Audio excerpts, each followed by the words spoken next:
Hello বন্ধুরা, কেমন আছেন আপনারা? আশা করছি প্রত্যেকেই ভালো আছেন।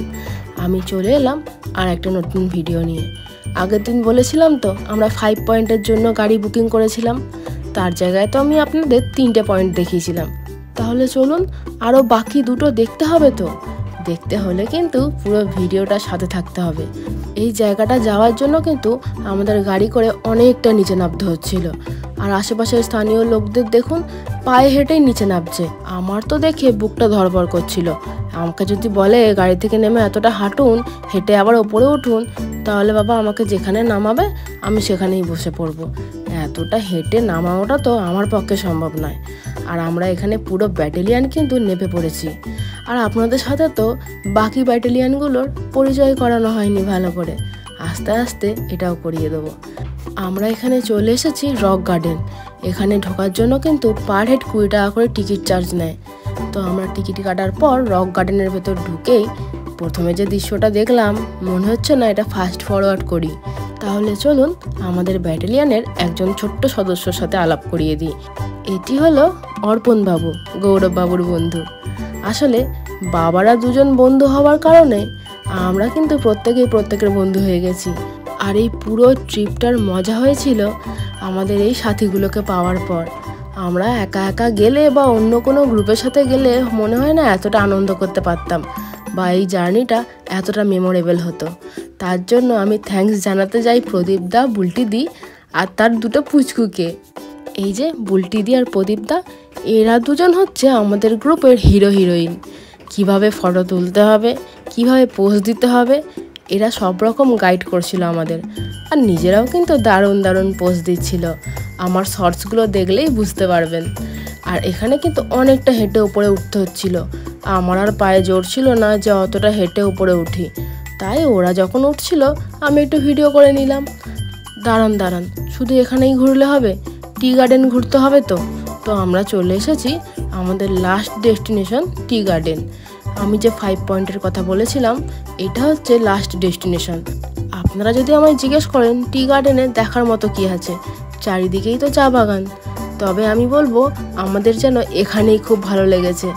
আসলে চারিদিকে চা বাগান হলেও এতটা নিচে নেমে আপনাকে পুরো চা বাগানটা ঘুরতে হচ্ছে, এটা কিন্তু একটা অ্যাডভেঞ্চার। আমাদের থেকে তো বেশি মজা পাচ্ছিল পুচকেগুলো, কিন্তু আমার বড্ড ভয় করছিল। ওরা নিচে নামতে এত দৌড়াদৌড়ি করছিল। আর এইদিকে গৌরববাবু চা পাতা তুলে নিচ্ছে। এবার চা পাতা তুলছে কেন তার কারণ জিজ্ঞেস করতেই বললো, তোমরা সবাই তো কিছু না কিছু কিনছো, আমি তো আর কিনতে পারছি না, তাই চা পাতা নিয়ে যাচ্ছি বাড়ির প্রত্যেকের জন্য। কথাটা শুনে কিন্তু ভালোই লাগলো। আসলে যার যেমন ক্ষমতা, ছোট্ট মানুষ কি করবে, তাই চা পাতাই তুলে নিয়ে যাচ্ছে। সে তার পকেট ভর্তি করে কিন্তু চা পাতা তুলেছে। আমরা এদিকে ফটো তুলতে ব্যস্ত ছিলাম, তবে সে ক্রমশ চা পাতা তুলতেই ব্যস্ত ছিল। আসলে এই ফটো তোলার পুরো ক্রেডিটটাই আমি দিতে চাই বুলটি দিকে। আসলে কোথায় ঘুরতে যাব সেই ব্যাপারটা আমরা পুরোটা দেখছিলাম, আর বুলটি দি দেখছিল কত রকমভাবে ফটো তোলা যায়। তার জন্য অনেক থ্যাঙ্কস। আসলে এর আগে আমরা কখনো এত ফটো তুলিনি। এই ট্রিপটায় এসে কিন্তু আমরা মারাত্মক ফটো তুলেছি, আর বেশি ফটো তোলা হয়েছে এই চা বাগানে। তবে এই চা বাগানে আর একটা মুখ্য আকর্ষণ ছিল কিন্তু এখানে উত্তম সুচিত্রা শুটিং চলছিল। আপনারা যারা আমার এই চ্যানেলটা ফলো করছেন, তারা কিন্তু অনেক আগেই এই উত্তম সুচিত্রা শুটিংটা দেখতে পেয়েছেন। আমি সেটা শর্টসে ছেড়েছিলাম। তবে এখানে সবথেকে কঠিন কাজ ছিল গৌরবকে নিয়ে ফটো তোলা। এক জায়গায় কিছুতেই দাঁড়াচ্ছিল না। তবে এখানের উত্তম সুচিত্রার কিছুটা ঝলক আমি দেখিয়ে দিলাম। আর পুরো ঝলকটা দেখতে হলে কিন্তু শর্টসগুলো দেখতে হবে। কেমন লাগছে আমাদের এই ভিডিওটা অবশ্যই কিন্তু জানাবেন। আর তার সঙ্গে এই চা বাগানের মনোরম দৃশ্যটা কেমন লাগছে সেটাও কিন্তু জানাতে ভুলবেন না। আমাদের কিন্তু শুটিং এখনও চলছে। আপনারা চা বাগানে এলে এত রকমভাবে শুটিং করতে কিন্তু ভুলবেন না। তবে এনারা দুজন না থাকলে আমাদের এই পুরো ট্রিপে এতগুলো ফটো ভিডিও কিছুই তোলা হতো না। আসলে ডান্সটা প্র্যাকটিস করে আসা হয়নি তো, তাই হঠাৎ এসে বারবার রিটেক দিতে হচ্ছে, যার জন্য বুলটি দি একটু রেগে যাচ্ছিল। ব্যাপারটা কিন্তু ভারী মজা লাগছিল আমার। এই রকম পার্টনার পেলে ঘুরতে যেতে আর কিন্তু কোনো দ্বিধা থাকে না, অনায়াসে যেখানে সেখানে ঘুরতে যাওয়া যায়। আর তার সঙ্গে এই পুচকোগুলো কিন্তু আমাদের উপরি পাওনা ছিল। যখন দেখছিলাম এরা তিনজনে মিলেও মন খুলে আনন্দ করছে, তখন আমাদের এই আনন্দটা আরও অনেক গুণ বেড়ে যাচ্ছিল। আমরা কিন্তু 5 পয়েন্ট ঘোরার পর আবার চলে এসেছিলাম দার্জিলিং ম্যাল রোডে। আসলে প্রত্যেক দিনই তো আমাদের ঘুরতে যেতে হচ্ছে, সেই কারণে ম্যাল রোডটা ভালো করে ঘোরা হচ্ছিল না। তাই যতটুকু হাতে সময় পাচ্ছিলাম ততটুকু রুমে বসে না থেকে আমরা এখানটা ঘুরে নিচ্ছিলাম। আমরা কিন্তু 5 পয়েন্ট ঘুরে এসে আর হোটেলে যাইনি, আমরা এই ম্যাল রোডেই ঘুরছিলাম।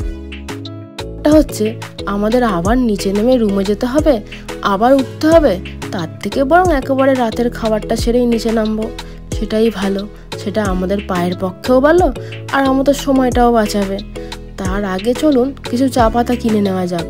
দার্জিলিং আসবো আর দার্জিলিং টি নিয়ে যাব না, সেটা কিন্তু হতে পারে না। তবে আমরা এখানে কিন্তু অনেক রকম দার্জিলিং টি ট্রাই করেছি। আমরা এখানে যতগুলো জায়গায় খেতে গেছি প্রত্যেকটা জায়গায় কিন্তু নানান রকম ফ্লেভারের টি ট্রাই করেছি। আপনাদেরও অনুরোধ রইল প্রত্যেকে কিন্তু ট্রাই করতে ভুলবেন না। তবে একই রকম টি না খেয়ে নানান রকম ফ্লেভারের খাবেন। এখানে অনেক রকম ফ্লেভারের চা পাওয়া যাচ্ছে। চা খাওয়াটা তো একটা বাহানা, তার পাশের যে দৃশ্য আর যে জাঁকিয়ে ঠান্ডা এখানে পড়েছে, তার সঙ্গে কিন্তু নানান রকম ফ্লেভারের চা ট্রাই করাটা একদম বাধ্যতামূলক। আর এখানে গৌরববাবু কুকুর নিয়ে একটু খেলা করছে। আসলে ও যখনই কুকুর পায় তখনই নিয়ে আদর করতে লেগে যায়। আর এখানকার কুকুরগুলো তো একটু বেশি কিউট ছিল, গায়ে একেবারে লোম ভর্তি। দেখেই মনে হচ্ছিল ওখানে ধরেই ওদের বসে পড়ি আদর করতে। তবে রাস্তাঘাট কিনা ওরম করলে তো চলবে না। রাত কিন্তু অনেক হলো, আমরা এবার চলে এসেছি কিছু পেট পুজো করার উদ্দেশ্যে। এরপরে আমাদের আর ঢুকতে দিত না। এখানে আবার বেশি রাত হয়ে গেলে সব রেস্তোরাঁগুলো বন্ধ করে দেয়। আর আমরা এখন কোন রেস্টুরেন্টে আছি সেটা এত রাত হয়ে যাওয়ার কারণে আর দেখাতে পারলাম না। কোনো একদিন সকালবেলার দিকে হলে আমি নিশ্চয়ই দেখাবো। আসলে এই জায়গাটা পুরো ম্যাল রোডের ওপরেই রয়েছে। আর এখানকার এই চায়ের ফ্লেভারটা কিন্তু দারুণ ছিল। যদিও আমি কিন্তু কোনো রকম চা প্রেমী নই, চায়ের একটা চুমুক পর্যন্ত দিইনি, তবে সবার কথা শুনে বলেছি আপনাদের। আর আমাদের এই গ্রুপ ট্যুরটা আশা করছি আপনাদের ভালো লাগছে। ভালো লাগলে লাইক দিয়ে কিন্তু আমাদের পাশে থাকবেন। আজকের মতো এই ভিডিওটা আমি এখানেই শেষ করলাম। প্রত্যেকে ভালো থাকবেন, সুস্থ থাকবেন আর আমাদের সাথে থাকতে হবে কিন্তু, কারণ এখনও কিন্তু দার্জিলিং পর্ব শেষ হয়নি। এরপর আরও নতুন নতুন জায়গা এক্সপ্লোর করব আর আমার সাথে আপনারাও করবেন। আশা করছি প্রত্যেকে পাশে থাকবেন।